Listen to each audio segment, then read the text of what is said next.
Jeg hedder Mads. Jeg har hele mit liv som adopteret haft et lavt selvværd og kæmper med, om jeg er god nok. Okay. Min biologiske mor forlod mig på sygehuset, efter jeg blev født, og jeg har brug for at vide, hvorfor. Altså, kunne det her være din mor? Potentielt. Stop. แล้วพี่รู้ไหมว่าบ้านเลขที่13แถวไหน Den her rejse efter mit biologiske ophav, det er reelt første gang, jeg gør noget for mig selv 100%. At få hele historien med om, hvad der er sket, vil jo måske ændre mit syn på mig selv. En skrue uden anden, jo. Altså.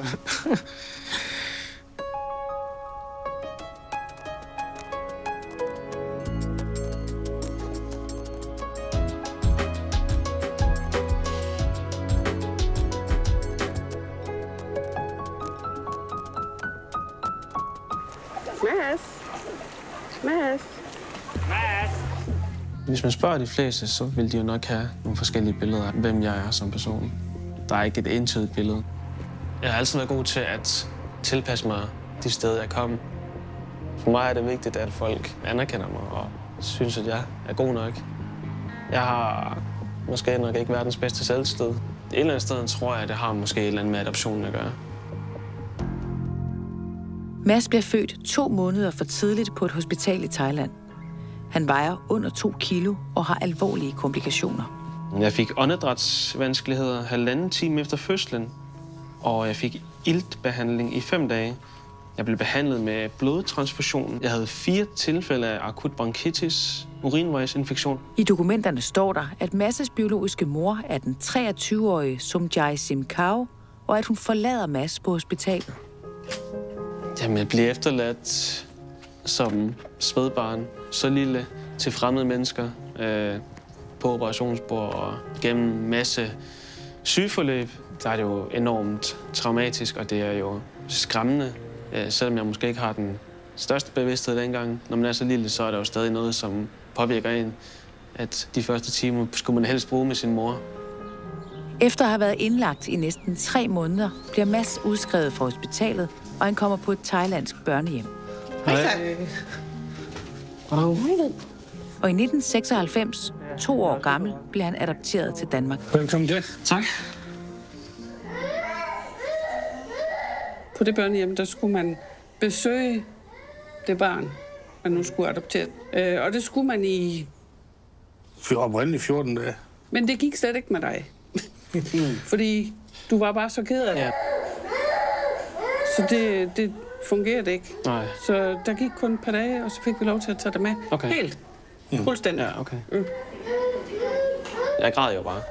Og det er jo nok også en reaktion på, at jeg bliver taget væk på mine trygge rammer i Thailand. Jeg har haft et rigtig godt liv i Danmark, men det er jo en del af mig, som mangler. Det har været svært for mig at finde ud af, hvad jeg vil. Vi har jo 1 milliard muligheder i et land som Danmark, men jeg har aldrig rigtig følt, at jeg passede ind et sted. Jeg har været fitnessinstruktør, sælger, arbejdet som kok i forlystelsespark. Jeg har været soldat. Militæret er jo faktisk det sted, hvor jeg har følt mig allerbedst tilpas, men jeg fandt ud af, at det var sgu ikke lige mig alligevel. Alle de valg, jeg har stået overfor, har jeg jo tænkt over, om det måske har været bedre med et mere simpelt liv i Thailand. Prøv at se her. Alt det legetøj heroppe. Selvom jeg har en familie i Danmark, så er det jo stadig uvidstheden om historien bagved, som jeg har manglet. En regnbue? Ja. Det er vigtigt for mig, at mine børn ikke skal gå med en uvidsthed om, hvor jeg reelt er fra. For de kan se, at jeg ser anderledes ud. De kan se, at de ser anderledes ud. Jeg kan godt sætte mig her med dig, hvis det er. Vi gør det. Hvad er rimelig? Jamen, drømmescenarie er jo, at jeg finder mit ophav, min mor. Det er jo en længsel efter accept, og det kan give mig en ro, som jeg har manglet. Mads har været tilbage i Thailand sammen med sin adoptivfamilie flere gange. Men selvom de blandt andet har besøgt børnehjemmet, har det ikke bragt ham tættere på at finde sin biologiske mor. Hej, Mads. Hej Mette. Kan du se dig? Hvad så? Ja, jeg har godt nok meget sommerfuld i maven nu. Jeg tror, den sidste time i hvert fald, der er det siddet nærmest ud på fingerspidserne. Det hele det er bare sådan en rutsjebane. Ja. Men er I klar til at sige farvel, så går vi over og tjekker ind? Ja. Det ses ikke også. Ja, pas på børnene derhjemme. Ja. Og pas på dig selv. Jeg elsker dig. Fra København skal vi flyve mere end 8.000 km sydøstpå til Thailands hovedstad Bangkok. Bangkok er en metropol med op mod 10 millioner indbyggere. Langt de fleste thaiere er buddhister, og alene her i hovedstaden er der mere end 400 templer. Og så fylder byen både i bredde og højde. Så er vi da landet i Bangkok, hva'? Ja, det må man sige. Jeg tager lige dine dokumenter frem. Det er her. Quan Ton Suk, det er jo faktisk dit oprindelige navn. Okay, ja. Og så er der både navnet på din biologiske mor, som Jai Sem Keo, og navnet på din biologiske far, Sam Nyeng Tong Suk. Okay, så det er faktisk min fars efternavn, jeg har fået? Ja. Vi kan også se deres alder.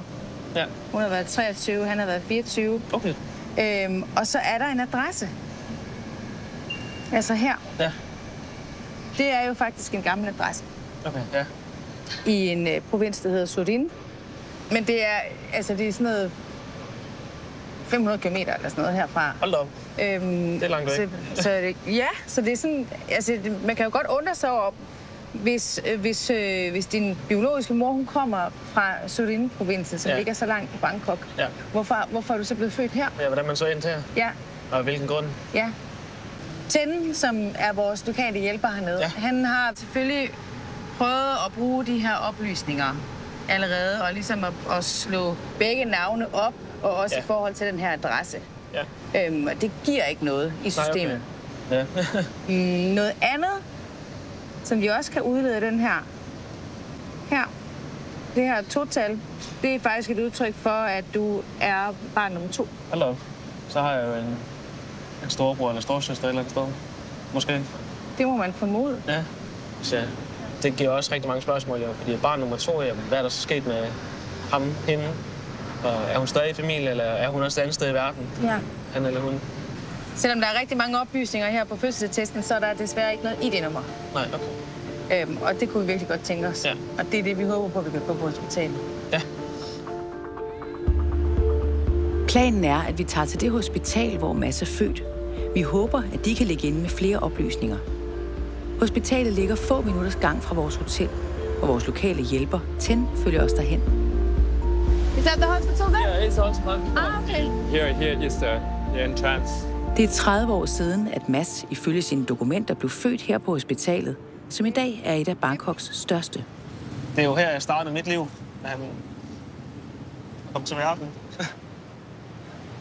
Men det har jo også været her, din biologiske mor så ligesom har skulle træffe en beslutning, eller? Ja. Der står jo i min papir, at hun efterlod mig jo kort efter fødslen. Og hvordan det er foregået, det er der ikke nogen, der ved andet end måske personalet, eller nogle papirer, eller hende selvfølgelig. Ja. Lad os håbe, vi får nogle svar. Ja. You ready? I'm ready. Yes. Let's go. Det er ikke lykkedes Ten at lave en aftale med hospitalet. Han tror derfor, at chancen for hjælp er størst, hvis vi går ind uden kamera. Sawadikar. På hospitalet fortæller de, at de kun gemmer journaler på borgere, der har været her inden for de seneste 5 år. Men de vil gerne forsøge, om de kan slå Masses biologiske mor, som Jai Sem Keo, op i systemet.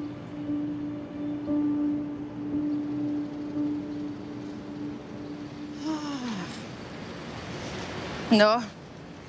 Ja. Altså, det var jo virkelig sødt af hende at prøve. Altså, vi kunne jo kigge på en skærm, så vi kunne virkelig se, at hun prøvede, at hun kunne. Forsøgt faktisk at gøre et eller andet. Ja.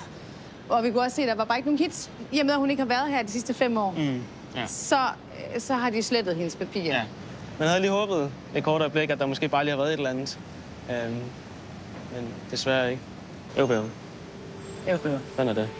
Ja. Da de ikke har informationer på Som Jai Sem Keo her på hospitalet, og vi også ved, at de heller ikke kan hjælpe på det børnehjem, hvor Mads boede i næsten 2 år, er det eneste spor, vi har at gå videre med, den gamle adresse. Adressen ligger i Surin-provinsen, og der er det først muligt at flyve til næste dag.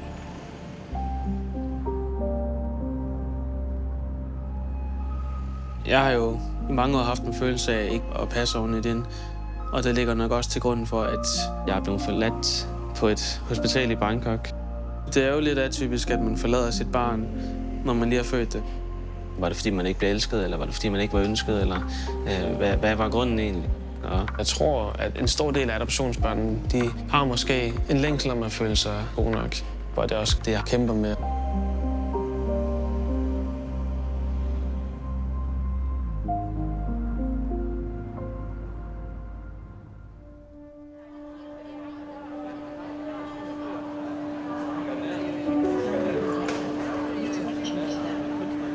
Næste dag fortsætter vi mod den adresse, som Mads' biologiske mor opgav, da hun fødte Mads. For at komme dertil skal vi flyve en time nordøst for Bangkok, og derefter fortsætter rejsen i bil. Jeg synes, det er spændende at komme imod noget, som på 30 år siden har potentielt været min biologiske mors adresse. Og det er jo nok også der, at jeg havde brugt måske det meste af min tid i maven på min mor. Jeg aner ikke, hvad jeg kan forestille mig derude. Hvor primitivt lever de syge, kunne jeg have gået rundt derude og bare haft min hverdag, hvis der ikke var nogen, der havde adopteret mig. Det var rart. Surin er en af Thailands 77 provinser. Området er præget af store landbrugsarealer og er særligt kendt for sine rismarker.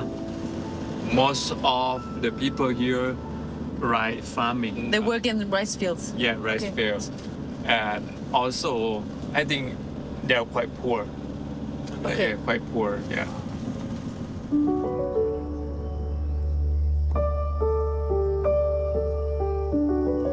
Det er sådan et område, hvor det er sådan lidt mere simpelt liv måske, ikke? Jo, meget.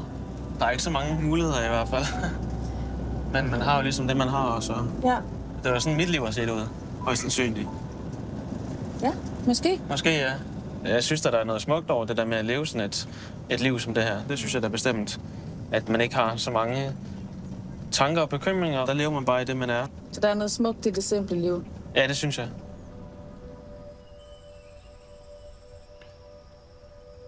Efter næsten 3 timer på landevejen i Surin nærmer vi os sidst på eftermiddagen den landsby, hvor vi skal finde morens gamle adresse. Ifølge papirerne boede hun i hus nummer 13, da hun fødte Mads. Men vi kan ikke finde adressen på GPS'en, så vores plan er at spørge folk i byen efter vej. Okay, so let's just make a plan before getting into the town. Yeah. Because it's quite small, right? Yes. Yes. Det kan jo sagtens være, at de er flyttet for 30 år siden, og der er ingen, der har noget med familien at gøre. Nej, selvfølgelig. Det kan også være det modsatte. Ja. Så hensyn til hende og til familien generelt, at så skal vi sørge for, at vi ikke ligesom lader hele byen vide, hvad det her det handler om. Ja, selvfølgelig. Og så tror jeg bare, det er en fordel, at du ikke går med ud, og måske faktisk også, at jeg ikke går med ud. Okay. Yes. Okay. Okay? Cool. Ja. Ja. Nu bliver det real. Ja, det gør det. Ja. Meget rigtigt. Adressen ligger i landsbyen Nong Ma, der har omkring 600 indbyggere. Inden vi ankom til Thailand, har Ten forsøgt at slå adressen op på et registreringskontor, men uden held.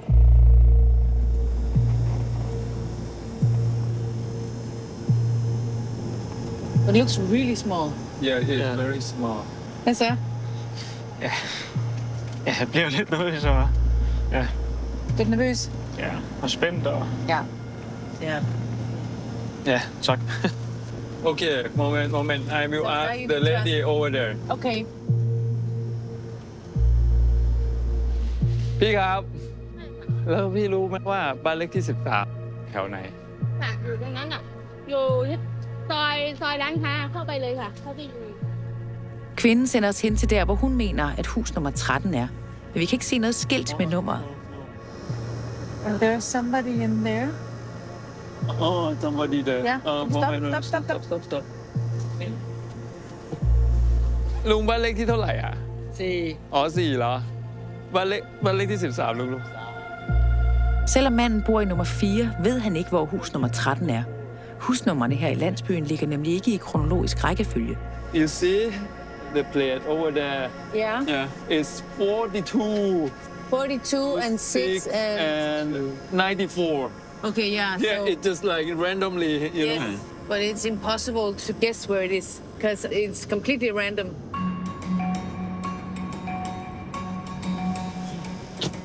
Vi spørger alle, vi støder på, om vej. Okay, ขอบคุณครับ Ingen ved tilsyneladende, hvor hus nummer 13 er. I had so many people. Okay, so what should we do? Because nobody really knows about number 13. Yeah, so that is the problem. Yeah. Yeah. is there like a village officer or something, like someone who is sort of like, I don't know... A mayor. Okay. Yeah, it's the leaders of the village. Yeah. Yeah. Da det er ved at være aften, beslutter vi at vente til næste dag med at opsøge den lokale borgmester. Derfor kører vi til den nærmeste større by, hvor vi kan overnatte.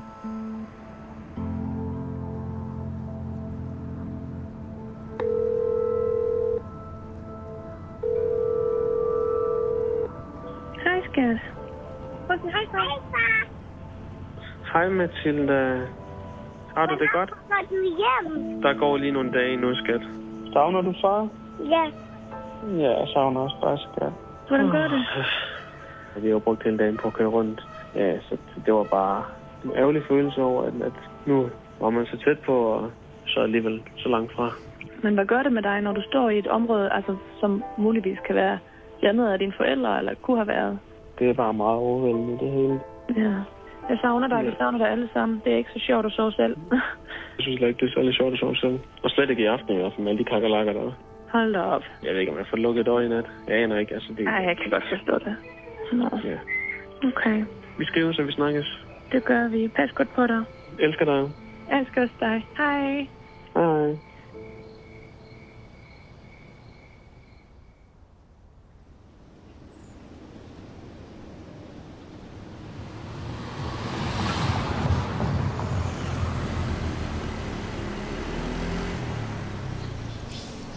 Hvordan har du sovet i nat? Ja, jeg har egentlig sovet færdeligt. Mit første værelse, der var der jo 5 eller 6 kakelakker, tror jeg. De er jo ikke små, jo. De er jo så store her, jo. Så fik jeg et nyt værelse. Men det er vel en del af oplevelsen. Ja, jeg håber, du kan samle energi til i dag, så. Ja, selvfølgelig. Altid. Vi skal ud og møde en borgmester i dag. Ja. Der er et borgmester her for det her område, og Ten har ligesom researchet på det. Han har ikke noget kontor. Nej.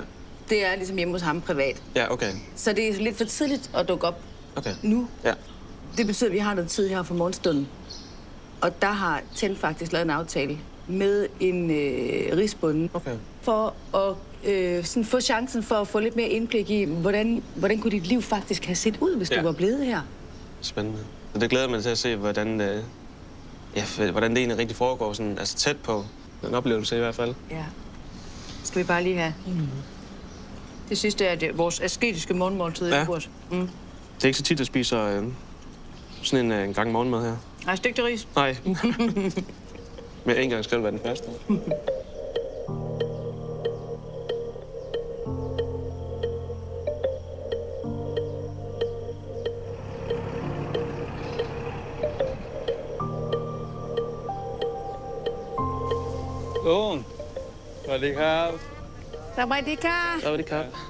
Det lykkedes Ten at få en aftale med et ægtepar, der begge kommer fra familier, som i flere generationer har arbejdet her i området som risbønder. How to do it. Okay, Ja, okay. Så man fanger det først med den her, og så... Rishøsten er først om nogle måneder, og Læk og hendes mand er i gang med at luge ukrudt og beskære risplanterne for at få den bedst mulige høst. Jamen det går nok blive god til det her. So, how is life as a rice farmer here? ลำบากมากเลยชาวนาเกิดมาเป็นชาวนาเนาะลำบากก็สู้ Læk fortæller, at størstedelen af rishøsten sælges, og når alle udgifterne er betalt, er der ikke mange penge tilbage. De gemmer en smule af deres høst, så de har mad til dem selv og deres 3 børn. ค่าใช้จ่ายเยอะน่าจะมีลูกหลานมาอีกเนาะน่าจะลูกเรียนกว่าจะจบอีกน่าจะหนี้สินอีก Is it a common phenomenon here that if it's difficult to feed everybody that you give a child up for adoption? ก็มีบ้างก็ปกติ Oh, really? โอ้ทำไงได้เลือกเกิดไม่ได้เนาะ Wow.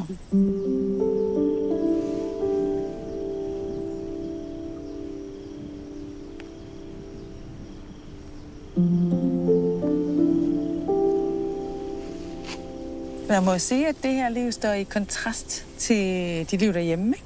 Meget. Her der har de jo ikke råd til at sige, at de laver noget andet. Fordi hvis de giver op og stopper, jamen så er der ikke noget mad eller nogen penge til familien.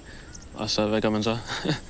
Så det er bare med at hænge i? Ja, andre steder, hvor man har også det med mulighed, er bare nemt at sige, nå, jamen, så prøver jeg altså bare lige noget andet. Ja. Der er 1000 millioner af retninger, og 1000 af uddannelser, og 1000 af jobs, og jamen, hvad skal man? Og det er også det der med, at jamen, er jeg god nok til det, jeg laver? Men jeg er nået til der, hvor jeg er nået nu. Men jeg har så også fået en dejlig familie imens, og ja. Det er godt nok? Ja, det er godt nok, ja. Det er godt nok? Ja. Ja.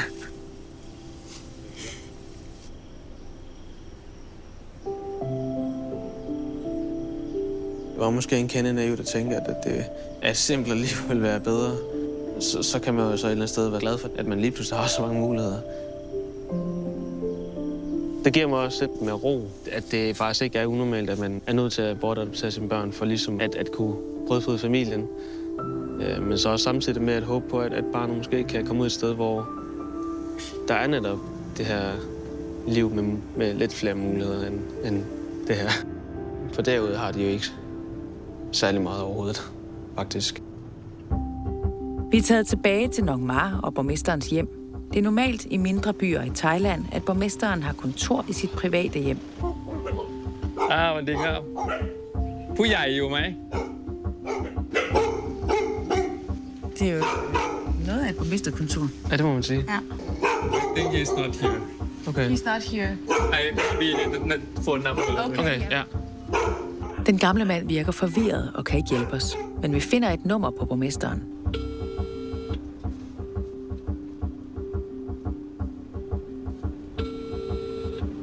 Come on, pick up the phone. Vi har ikke held med at fange borgmesteren på telefonen. I think maybe like it should be in a temple or something like that. Should we go to the temple and check? Yeah, we can check. Yeah, any people over there? Definitely. Good idea. Okay.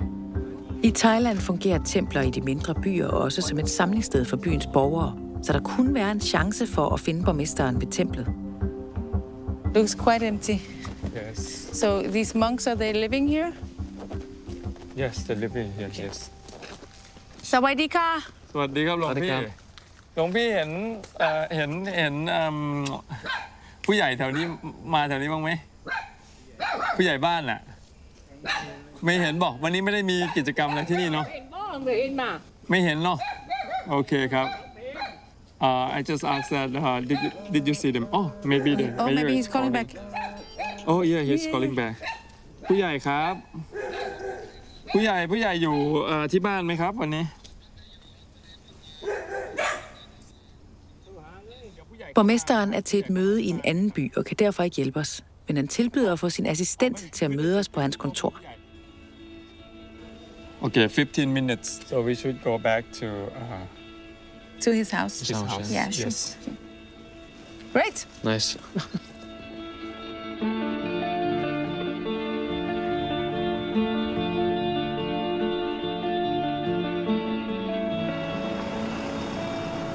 Thank you for seeing us. As you are the assistant of the mayor, can we trust your discretion? Yes. Yes. We have a specific address where we're looking for number 13 in this district.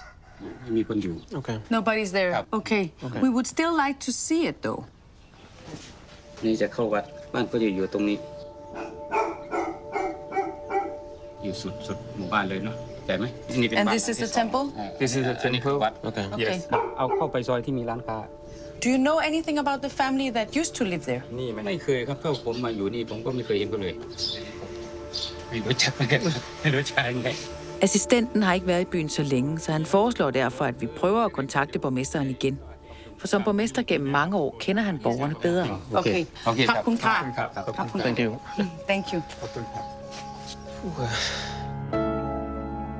Med hjælp fra assistentens kort og anvisninger finder vi det hus, som Mads' biologiske mor opgav som sin adresse på sygehuset, da hun fødte Mads.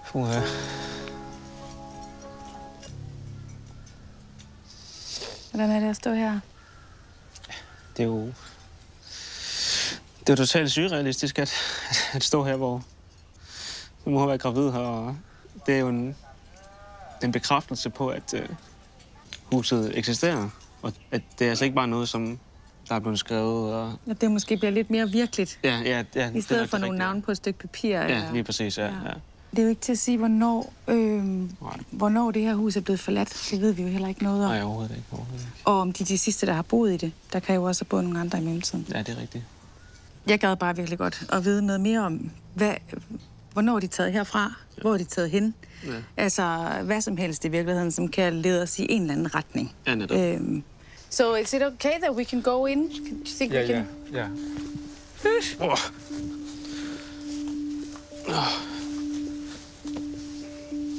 Is there anything? Post. So, what is it? It is from the court between someone named Proma Sermkæv. Sermkæv? Sermkæv. So, yes. Same last name? Proma Sermkæv, yes. Det er nogen fra familien. But this is the address. It's called 984. Oh, this is wrong then. This is not 13. Okay. So maybe when my parents moved, they changed the number because some new moved in, or? I don't know. No, yeah. Maybe, yeah. This house has something to do with this family, right? Yes, Because this is found sure. here. Yes. Can we call the mayor and see, and maybe he knows more about the family? Let's call the mayor. Maybe some information about that name. Yes. Proma. Yes. Let's call the mayor. 1924. Det har du ret i. Den er jo poststemplet i år. April i år.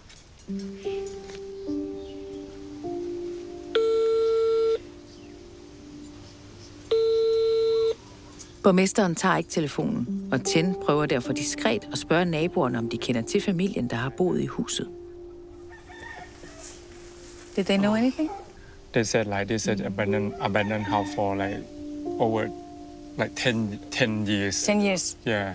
But now we have a new address. This is supposed to be number 13, but with that paper, yes, we have the family name on a new address. Yes. So maybe we can use that instead. Yes. So where is the nearest registration office? Let me check. I will check and then. Okay, but let's go then, right? Det nærmeste registreringskontor viser sig at ligge i en større by omkring en halv times kørsel fra Nong Ma. På vej dertil kører vi endnu en gang forbi borgmesterkontoret, og denne gang er der bid. We have been hoping to see you. We have this address number 13. So do you know the family that used to live there? แต่ก่อนก็เป็นเพื่อนร่วมบ้านแล้วก็เป็นสมาชิกอบต.แล้วก็ผมนี่แหละเป็นคนเสนอได้บ้านหลังไว้คุก Ifølge borgmesteren boede der for mange år siden en familie med 3 børn i hus nummer 13. มันมีอยู่คนหนึ่งเป็นบัวลีครับบัวลีเสริมแก้วแล้วก็วิไลเสริมแก้ว And what about the name of from the paper that we saw at the house? What was it? Proma เสริมแก้ว So we are looking for a person called Somjai Samkæv. Hverken borgmesteren eller hans kone har hørt om Somjai, men de kan fortælle, at familien Simkao var så fattige, at de blev tildelt et nyt hus af kongen. I den forbindelse skiftede huset nummer til 984. Ifølge borgmesteren er forældrene til Burli, Willay og Proma døde for mange år siden, og de 3 voksne børn bor ikke længere i byen. Okay, do you know anything about where they might be today? Where did they move to? ก็ไม่ทราบว่าทราบแต่บัวลีนี่แหละครับบัวลีทราบอยู่บัวลีไปไหนครับอยู่ที่โคราช Korat. So a different province. Okay.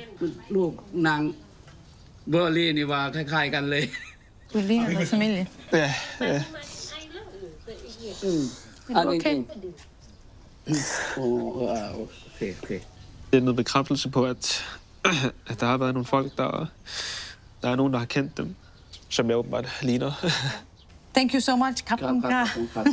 ขอบคุณมากนะครับ ยินดีขอบคุณมากๆที่ได้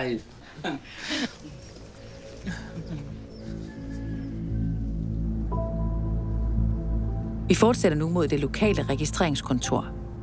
Is that the registration officer? Yes. Hvis vi er heldige, vil de hjælpe os med at undersøge, om der tidligere har været en Somjai Simkhao registreret i hus nummer 984. Sawadika. Sawadika. We have an address that we were hoping you might be able to help us with. It's this address, but number 984 instead of 13.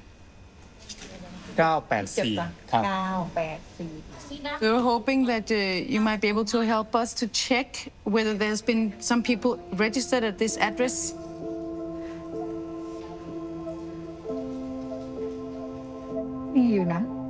I systemet kan medarbejderen se, at der er 3 personer registreret på adressen. Burli på 53 år og hendes 2 voksne børn. Hun kan ikke se noget om Burlis søskende. Is there any other information? Can you see, is there a husband here? อะไรนะครับ Samniang. Altså, det hedder din biologiske far jo også. Ja. Altså, kunne det her være din mor? Potentielt. Altså, navnet som Jai figurerer ikke rigtig nogen steder, men Burli pas. Men hvis hun er... hvis I spørger til en mand, og der kommer den navn frem, og der står jo far her. Samniang. She has a photo. Do you want to see her photos inside the system? Yeah, very much. Yes, please. Yes, please. Help.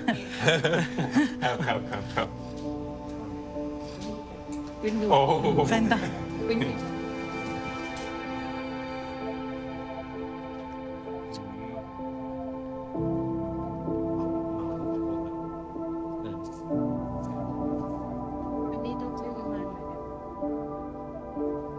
Det er helt vildt jo, altså. Det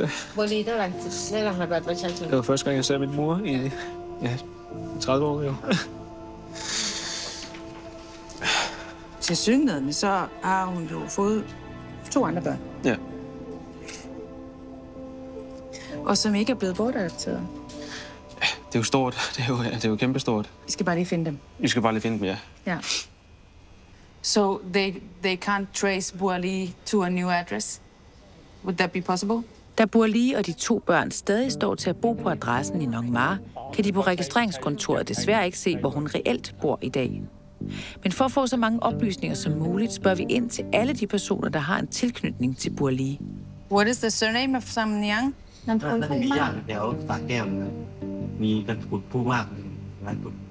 So Samniang Puma. So no sign of Tongsuk. Ifølge Masses fødselsattest skulle hans biologiske far hedde Tongsuk til efternavn og ikke Puma. Vi får også oplysninger om Burlis 2 børns fødselsdato. Årstallene er efter thailandsk tidsregning og kræver derfor en konvertering til vores system.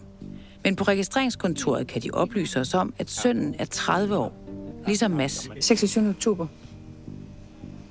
Og du er fra juli? Jeg er fra juli, ja. Det giver da ingen mening. Nej. Altså, der er noget, der ikke stemmer. Altså, jeg tror simpelthen, vi bliver nødt til at tage alle de her informationer med, og så simpelthen lige sætte os ned og finde ud af, okay, hvor leder det her også hen? Okay. Tak kun klar. Okay,ขอบคุณมากครับ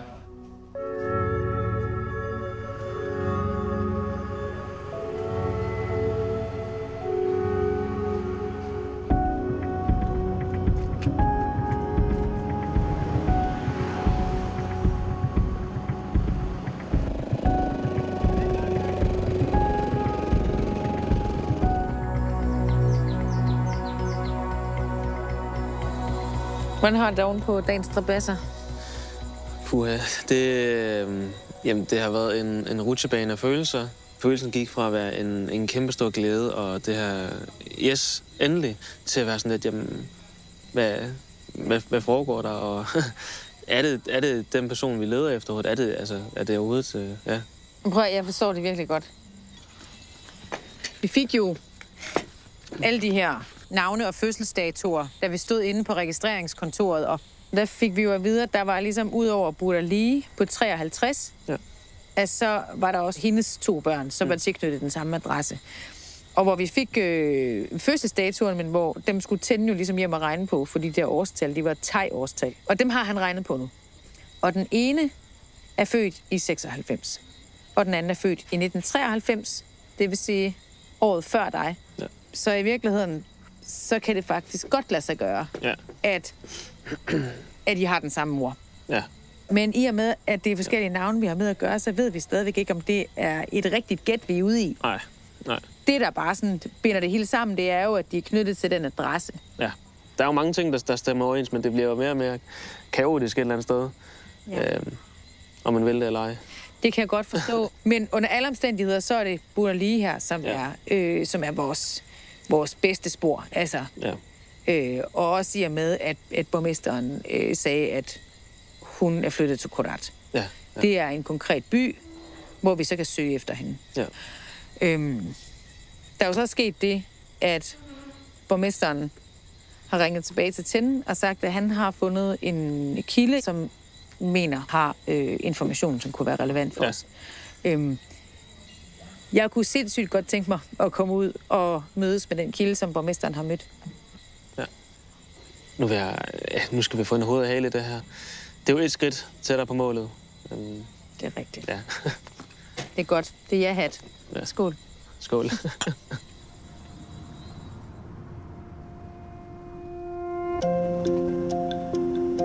Næste morgen tjekker vi ud af vores hotel for at køre mod Korat. Det er den by, hvor Burali Simkau ifølge borgmesteren bor i dag. På vejen kører vi dog igen forbi Nong Mar, hvor vi har aftalt med borgmesteren, at han vil følge os hen til den kvinde, der skulle kende familien Simkau. Thank you for seeing us again, sir. Borgmesteren viser os hen til et hus, der ligger ved siden af templet, hvor den ældre kvinde Krai bor. Han fortæller, at hun er en fjern slægtning til Simkau-familien. Hun havde set Mads her i landsbyen og tog derfor fat i borgmesteren.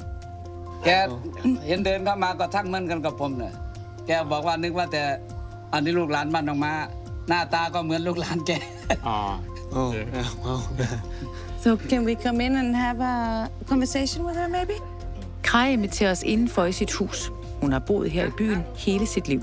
What do you know about this Simkau family?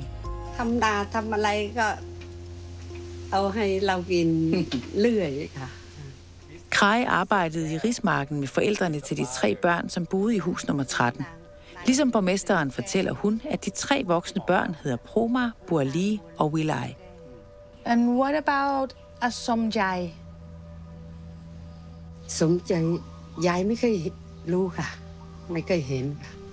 Krai husker ingen ved navn Somjai, og ved i det hele taget ikke særlig meget om de 3 søskende. Men hun husker, at den ældste, Burali, fik 3 børn.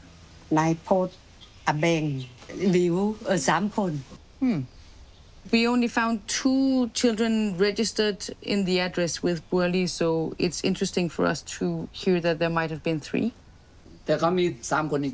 Okay. Have you seen the 3 children? Skal virkelig holde tungen lige i munden her, ikke? Ja, det ja. Jeg kan i hvert fald ikke finde ud af noget lige nu. But what about the other siblings, Proma and Lai? Where did they go? Jeg tror, at uanset hvad, så er vores nøglen til det hele, det er at finde Burali. Ja. Uanset hvad hun siger i forhold til dig. Ja, det tror jeg også. Ja, det finder vi så forhåbentlig ud af, hvis vi finder hende. Forhåbentlig, ja. Så jeg tror, vi skal videre og se Korat. Ja, lad os gøre det. Ja. Tak kun, Kar. Takคุณมากครับผู้ใหญ่ขอบคุณมากครับคุณยาย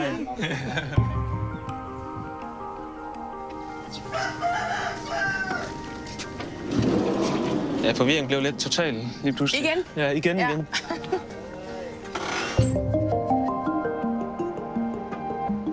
Jamen, behovet for at finde mit ophav, det bliver jo vanvittigt meget mere forstærket. Også det her med, at jeg åbenbart ser ud som nogen, som har boet i den lille landsby. Der giver mig jo bare endnu mere blod på tanden. Men jeg havde nok ikke rigtig troet, at det skulle være så svært. Det er pisse uretfærdigt et eller andet sted, for at sige det mildt. Det skal være så svært som adopteret at skulle finde sit ophav. Efter mere end 4 timer i bil ankommer vi til Korat sidst på eftermiddagen. Vi ved kun, at Burali skal være flyttet hertil, men vi kender ikke det specifikke område, for i systemet står hun stadig registreret på adressen i Nong Mar. Da Korat er en større thailandsk provinsby med 130.000 indbyggere, har vi brug for at være kreative i vores søgning. Okay. Tenne har derfor foreslået, at vi kan tage til en af byens mange pakkekurierer, for at få dem til at tjekke, om de har delt pakker ud til Burli Simkao, og hun dermed er registreret i deres system. Sawadika. We are here because we are looking for a specific person, and we were hoping that you might be able to help us out by looking her up in the system. We have this information that you can...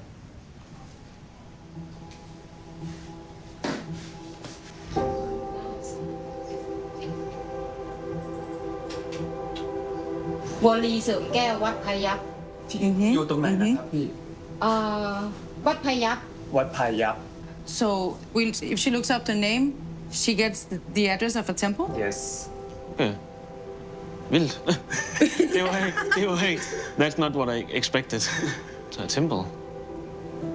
So, but can a woman live at a temple here in Thailand? Is it only for monks? Can be nun. A nun? Yes. Okay. Hold op.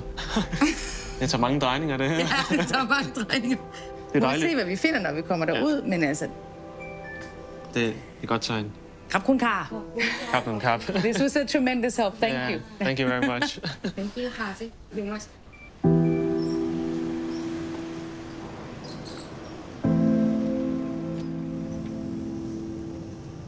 Is that the right one? Yes, Wat Phayap. Okay. Yes. It says it's 3 kilometers from here. So it's not that far. But it says it's closed, but it opens tomorrow morning. Yes. Vi kommer til ligesom først at fortsætte søgningen i morgen. Ja, det må vi desværre nok gøre i morgen, så ja. Desværre.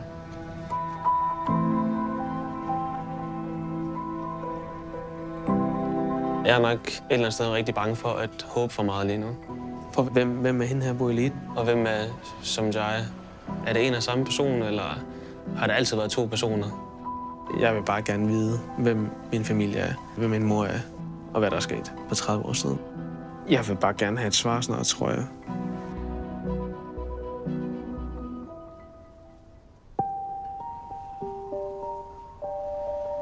Næste morgen kører vi ud til det tempel, som Burli ifølge kureren har fået sendt pakker til.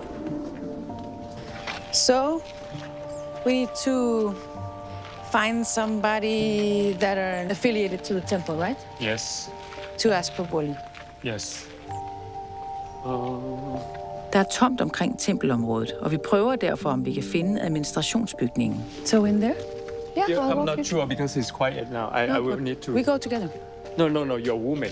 This is the areas of the monk. Okay. Can I come? I see the woman over there. Maybe Okay, so a woman can be here. Sawadika. Hi. I'm looking for Burli Simkao. Burli. Det viser sig, at Burli arbejder i templets køkken. Sawadika. I have come from abroad on behalf of an old acquaintance with a happy surprise. Burli foreslår, at vi sætter os ind i et baglokale, hvor vi kan tale, uden at nogen kolleger kan høre os. Hun siger ja til, at vi må filme. I am here because I am searching for a person by the name of Somjaya Simkao. ตั้งแต่นั้นว่าสมใจสุขใจนี่อันนี้ฉันไม่เคยได้ยินดิฉันไม่เคยได้ยิน The reason that I have come here to look for Somjaya Simkao is that she gave birth to a child in 1994. And that child has now come to look for his biological mother. เราก็อยากให้มีแต่ว่าในเมื่อชื่อนี้ไม่มีค่ะแต่นามสกุลก็ใช่อยู่แต่ชื่อนี้มันไม่มี The reason we have been looking for you, Burli, is that on his birth certificate is the address where you were registered. We can see that Somjaya was 23 years old when she gave birth, and there was the second birth, and this corresponds to your age and the fact that you had given birth already. It's puzzling for us that there are so many, so much information that points to you. So that is why we have come here. ป้าไม่รู้อ่ะสุขใจแล้วไม่มีมันมีแต่บัวลีเสริมแก้ว Do you want to see a picture of the child, Mads? Yeah, he know. Because maybe you can help us. โอ้ดีนะเขาฉันคิดอุตส่าห์คิดถึงแม่เขาอยู่ตามหาแม่เขาอยู่ This child has come to say thank you and to seek answers, but there are no hard feelings. The only thing that is missing in his heart is to meet his biological mother, to give thanks and to get the answers of what was the situation when he was born. May I ask, why are you crying? ไม่รู้สึกว่ามัน ได้คุยแล้วไม่ได้นั่นไงแต่เราก็ไม่มีชื่อนี้อะค่ะแต่สุขใจไม่ใช่ค่ะนี่บัวลี So if you are not Somjai, then we're hoping that you would be able to help us to figure out who is Somjai and where is she, because she must have something to do with your family.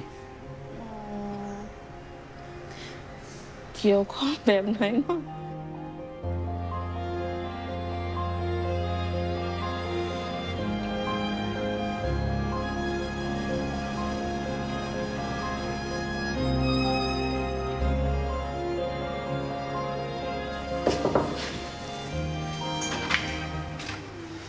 Hej Mads. Hej Mette.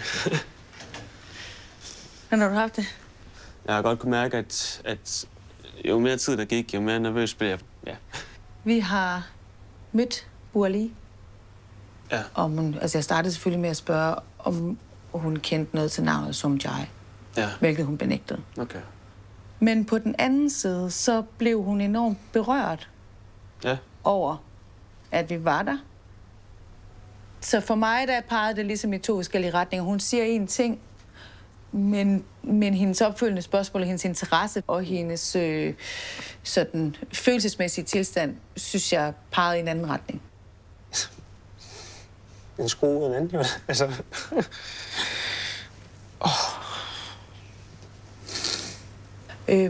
Men vi gjorde så det, at vi ligesom tænkte, okay, måske er det simpelthen for intimiderende. Også at vi kommer og filmer, og så vi prøvede ligesom at trække det ud af ligningen. Så vi sad lidt mere intimt, hende og Tenne og jeg. Og så indrømmede hun faktisk, at hun havde født et barn på det hospital, som står på din fødselsattest. Og at hun var stukket af fra hospitalet.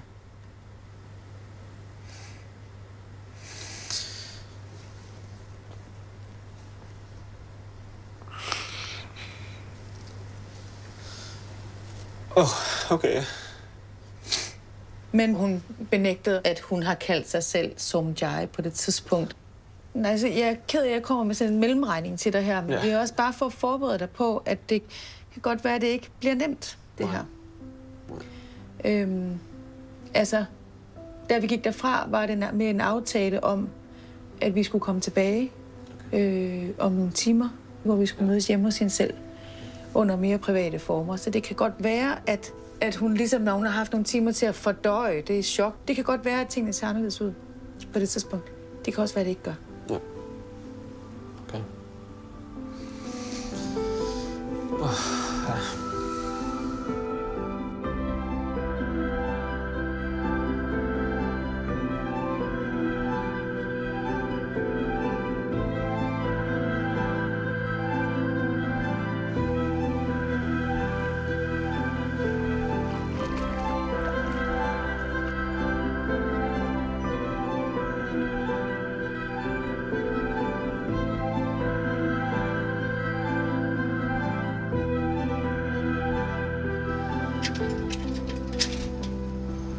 Hello, Sawadika. So have your feelings calmed down a little bit? Was it a shock that we came? ก็ดีขึ้นนะค่ะแล้วก็ไม่คิดไม่ฝันว่าจะมีเหตุการณ์แบบนี้กับเราเกิดขึ้นเนาะ You said before we left that you actually did give birth on that hospital and you escaped. What happened during those difficult times? พอคลอดเสร็จก็เปลี่ยนเสื้อผ้าก็เดินออกจากโรงพยาบาลก็ทำเอกสารอะไรเรียบร้อยแล้วพอออกมาก็รู้เป็นผู้ชายแต่จำได้แค่นี้แหละค่ะ I know that this must have been really difficult. ลำบาก ลำบากทุกวันนี้ก็ยังลำบากเหมือนเดิม I'm sorry about this.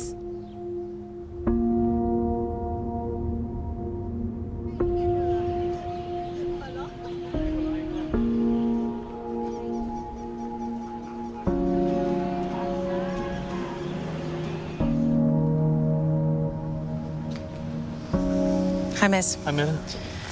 Nå, nu skal du høre. Vi har siddet og haft en lang snak med hende hjemme hos hende selv. Okay.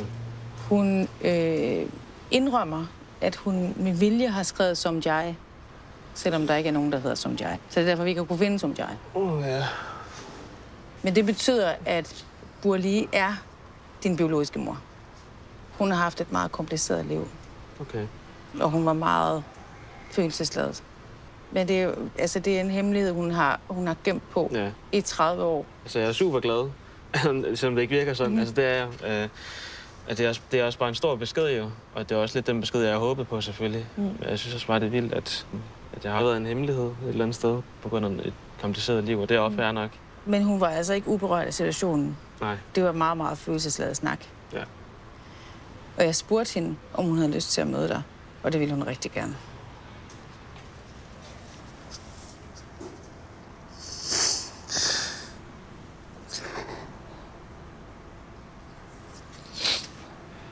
Jeg er glad for, at hun vil mødes. Det er jeg.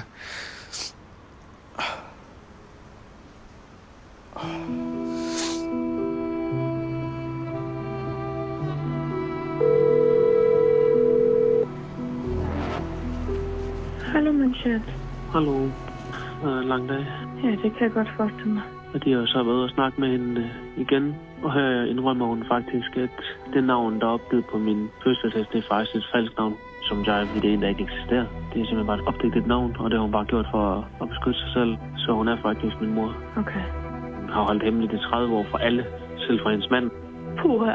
Bare tanken om, at hun har mærket din spark og ikke kunne sige noget til nogen. Det er bare så vildt.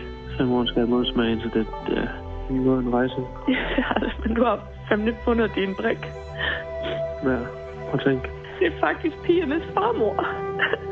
Ja. Det er også en del af vores børn. Det er det. Nej, det bliver så vildt i morgen. Det gør det. Ja, Men du skal også sove. Ja. Vi ses, skat. Ja, det gør vi. Hej.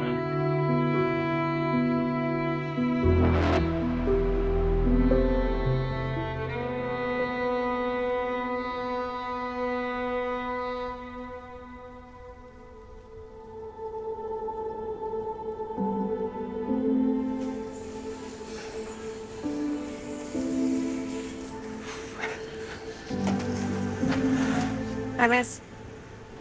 Hej Mette. Du er klar? Ja. Vil du noget?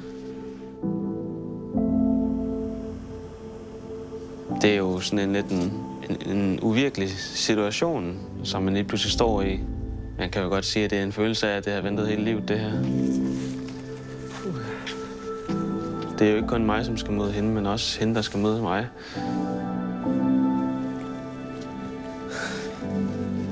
Det er hende, der sidder der. Det er godt.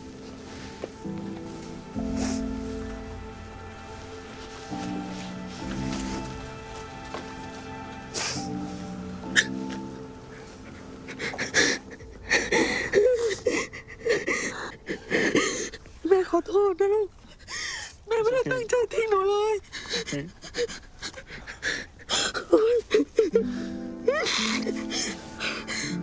หนูน่ารักมากเลยลูก So, what happened 30 years ago? ทีนี้ตอนที่แม่ยังเด็กอยู่แม่ก็ไม่มีงานทำเหมือนกับแม่วิ่งตามพ่อหนูอ่ะ Burli blev forelsket i Mads' far og flyttede derfor fra Nong Ma til Bangkok for at være sammen med ham. De fik et fælles barn, men fordi de var fattige, sagde Mads' biologiske far, at han ikke ville have flere børn. Burli blev dog alligevel gravid og besluttede sig for at holde graviditeten hemmelig for sin mand. แล้วก็บอกว่าถ้าเกิดแม่มีท้องอ่ะก็จะทิ้งแม่ตอนนี้แม่ก็ยังเด็กอยู่เนาะแม่ก็กลัวพ่อหนูทิ้งเงินทองแม่ก็ไม่มีไม่รู้แม่จะเลี้ยงหนูแบบไหน Burli tog alene på hospitalet for at føde. Her opgav hun det forkerte fornavn på sig selv og forkert efternavn på faren. Kort efter fødslen forlod hun hospitalet, og hun delte aldrig oplevelsen med nogen. แล้วแม่ก็บอกว่าเด็กที่แม่ทิ้งอยู่โรงพยาบาลขอให้มีเศรษฐี You took a big decision that day. เข้าใจป่ะ And you made a great decision. แต่แม่ไม่ได้ดูแลอะไรหนูเลยนะลูก It's okay. ขอบคุณมาก Now you don't have to think about it anymore because now I'm here and we found each other. I found you, and you don't have to. You can push that bad memory away. ค่ะเยี่ยมมากเลยลูก Ifølge Boerlige levede hun et både økonomisk og følelsesmæssigt svært liv med Mads' biologiske far. พ่อหนูเป็นคนดีแต่แกเป็นคนกินเหล้าแล้วก็เจ้าชู้ Men hun blev sammen med ham, indtil han døde for 5 år siden. แล้วนี่พ่อของหนูนี่พ่อหนู My father was in the army. พ่อหนูค่ะ I used to work in the Danish army as well. อ๋อ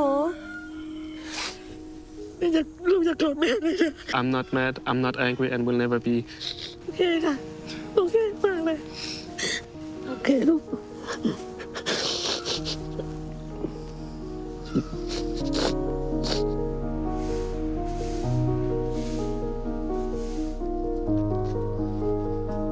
Jeg har på en lang rejse fundet ud af noget vanvittigt smukt og noget vanvittigt godt. At jeg er god nok, og det var ikke, fordi hun ikke ville have mig, men det var jo, fordi hun ikke kunne.